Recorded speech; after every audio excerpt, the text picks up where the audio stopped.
नमस्कार। एक और निराला कंस्ट्रक्शन का वीडियो में आप सभी का बहुत बहुत स्वागत है।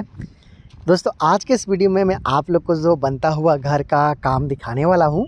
इस घर का काम प्लिंथ लेवल तक कंप्लीट किया गया है। अगर आम भाषा में बोला जाए तो कुर्सी लेवल तक का काम कंप्लीट किया गया है। तो आखिर इस कुर्सी लेवल तक का काम को करवाने में अब तक टोटल कितना रुपए का खर्चा आया है और इसके साथ साथ यहाँ पे काम को किस तरीक़े से करवाया जा रहा है, इसके बारे में आप लोग को पूरा जानकारी देने वाला हूँ। तो अगर आप भी अपने बनने वाले घर के लिए प्लानिंग कर रहे हो या फिर घर बनवा रहे हो, आप इस वीडियो को पूरा देख लीजिएगा। आपको अंदाज़ा चल जाएगा कि आपको अपना घर बनाने में कितने रुपए का खर्चा आ सकता है और किस तरीक़े से आपको काम करवाना है। कॉलम और बीम के साथ पूरा जानकारी अभी मैं आप लोग को देता हूँ, फिर जानेंगे कि कितना रुपए का खर्च आया। दोस्तों, प्रत्येक चीज़ को आप अच्छे तरीक़े से समझ पाएँ, इसलिए मैं आपको सबसे पहले इसका साइज़ बताऊँगा। तो इस बनते हुए घर का साइज़ को ये देखिए 28 फीट और इधर से 50 फीट, मतलब 28 फीट बाई 50 फीट में बनाया जा रहा है। 4 बेडरूम आपको मिलेगा, ऊपर चल कर दिखाऊंगा, लेकिन यहाँ से जो आप चीज़ समझ सकते हो कॉलम बीम और इसका ऊंचाई, पहले इसके बारे में जान लेते हैं। पहले जान लेते हैं कि ग्राउंड के लेवल से कितना ऊंचाई पे इस घर का फर्श को बनाया जाएगा। तो देख सकते हो ग्राउंड के लेवल से लगभग 4 से 4.5 फीट के आसपास का ऊंचाई यहाँ पे इजली आपको प्राप्त किया हुआ नज़र आ रहा है। इसी लेवल पे घर का जो फर्श है उसको बनाया जाएगा।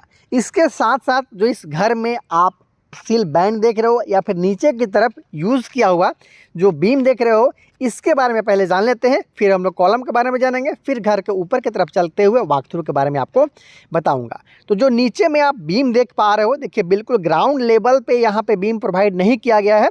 उधर देखिएगा तो लगभग 1 फीट के आसपास में ग्राउंड के लेवल से ऊंचा बीम प्रोवाइड यहाँ पे किया गया है, इसलिए इसे सपोर्टिंग बीम बोला जाएगा। तो क्या इसका साइज़ है, पहले इसके बारे में जानते हैं। तो देखिए इसे 10 इंची बाई 10 इंची में बनाया जा रहा है। थोड़ा नज़दीक चल के मैं आपको दिखाता हूँ। देखिए ध्यान से देखिए, ये जो बीम है सपोर्टिंग बीम है और इसे 10 इंच बाई 10 इंच का बनाया गया है। और ये जो आप घर का फर्श का लेवल देख रहे हो, यहाँ पे ये पार्ट का बात कर लिया जाए तो डीपीसी से थोड़ा इसको मोटा किया गया है, इसलिए आप इसे सील बैंड बोल सकते हो। तो ये जो बैंड इस्तेमाल किया गया है, अगर इसका चौड़ाई की बात किया जाए तो जितना चौड़ा ईंट है उतना चौड़ा यहाँ पे बैंड का इस्तेमाल किया गया है। लगभग 9 इंच के आसपास का चौड़ाई वाला ये आप देख सकते हो कि इसका बैंड का इस्तेमाल किया गया है। अंदर में भी उसी साइज़ का इस्तेमाल यहाँ पे किया गया है। इसका मोटाई के बारे में बात कर ले जाए तो लगभग 4 इंच के आसपास का इसका ऊंचाई है वो प्राप्त यहाँ पे कर लिया गया है। इजली आप देख सकते हो 10 इंच बाई 10 इंच का ये नीचे का सपोर्टिंग बीम, ऊपर में जो बैंड है मैंने बताया कि 4 से 4.5 इंच के आसपास में उसका मोटाई रखा गया है। अब जान लेते हैं कॉलम कि आखिर जो इस घर का कॉलम है वो किस तरीके से बनाया जा रहा है और इसमें लगा हुआ सरिया क्या है, क्योंकि कॉलम का साइज बढ़ाते हो तो कंस्ट्रक्शन कॉस्ट आपका बढ़ेगा। अगर आप कॉलम का साइज छोटा करते हो तो आपका खर्चा है वो कम आएगा। तो यहाँ पर देखिएगा ये जो कॉलम है उससे 10 इंची बाई 10 इंची में बनाया जा रहा है। यहाँ से यहाँ तक 10 इंच, उसके बाद फिर इधर भी 10 इंच का रखा गया है। इसमें जो लगा हुआ सरिया है ये भी बहुत महत्वपूर्ण है। अगर मोटा सरिया लगाते हो वजन ज़्यादा आएगा, खर्चा आपका ज़्यादा आएगा। यहाँ पे जो सरिया लगा हुआ आप देख पा रहे हो वो 12 mm का सरिया है और 4 की संख्या में यहाँ पे प्रत्येक कॉलम में यूज़ किया जा रहा है। रिंग जो है जिससे कुछ लोग टाई भी बोलते हैं, ये 8 mm का है, ये देख सकते हो। अगर आप इस तरीक़ा से घर बनाते हो तो हार्डली आप 1 से 2 तला तक ले जा सकते हो, लेकिन बेटर यही होगा कि अगर आपको 2 तला तक ले जाना है, 10 इंच बाई 10 इंच का सरिया लगाना, 10 इंच बाई 10 इंच का कॉलम रखना है, तो आपको कम से कम 16 mm का 4 सरिया है वो उपयोग में लाना चाहिए। 12 mm से जो आप 2 तला तक ले जाने में आपको कठिनाई का सामना करना है वो पड़ सकता है, इसलिए 2 तला तक के लिए 16 mm का 4 सरिया का इस्तेमाल ज़रूर कर लीजिएगा अगर 10 इंच बाई 10 इंच का कॉलम लगाना है। अगर टोटल नंबर ऑफ़ जो कॉलम है उसका बात किया जाए तो इस लाइन पे आपको 3 कॉलम देखने को मिल जाता है। इसके साथ साथ अंदर में या फिर बाहर में, साइड की तरफ, पीछे की तरफ, ये जो टोटल कॉलम है अगर इसको आप गिनिएगा तो 17 से 18 कॉलम का इस्तेमाल यहाँ पे किया जा रहा है। ईजिली आप यहाँ पे देख सकते हो प्रत्येक कॉलम का साइज़ है वो सेम है, 10 इंच बाई 10 इंच का कॉलम, जिसमें 4 सरिया का इस्तेमाल किया गया है, 12 mm का और 8 mm का रिंग का इस्तेमाल किया जा रहा है। चलिए चलते हैं ऊपर और देखते हैं कि आखिर क्या क्या चीज़ आपको इसमें देखने को मिलने वाला है। तो इस घर में आपको 4 बेडरूम के अलावा hall, dining area, kitchen, toilet bathroom के साथ में सीढ़ी और एक छोटा सा पूजा रूम भी आने वाला दिन में आपको देखने को मिलने वाला है। जैसे ही इसके ऊपर में ब्रिक वर्क का काम स्टार्ट होगा, मतलब ईंटा जोड़ाई का जो काम है वो स्टार्ट किया जाएगा, उसमें आपके लिए फिर से मैं स्पेशल वीडियो लाऊंगा और दिखाऊंगा कि किस तरीक़े से यहाँ पे ब्रिक वर्क किया गया और किस तरीक़े से आपके यहाँ पर रूम, किचन, टॉयलेट बाथरूम, सीढ़ी और पूजा रूम आखिर किस तरीके से निकाला गया, तो सारा चीज़ दिखाऊंगा। देखिए, सीढ़ी बनाने का जो मेथड है उसको भी आप समझिए। अगर आपको बीम का काम करवाने के बाद कुछ देर तक रुकना है, उसके बाद सीढ़ी बनाना है, तो इस तरीके से आप सरिया निकाल कर छोड़ सकते हो, जैसा कि यहाँ पे किया जा रहा है। आप यहाँ पे देख सकते हो, ये सरिया निकाला गया है बीम से जब इसका कास्टिंग किया गया उस समय।